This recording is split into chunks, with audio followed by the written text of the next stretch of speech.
Come, listen.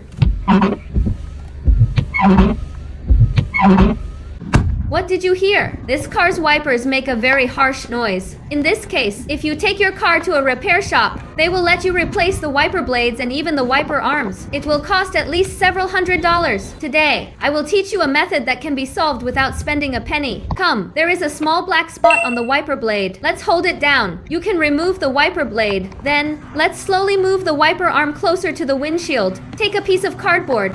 See it? There's no problem on this side. It fits perfectly, but the other side slopes upward.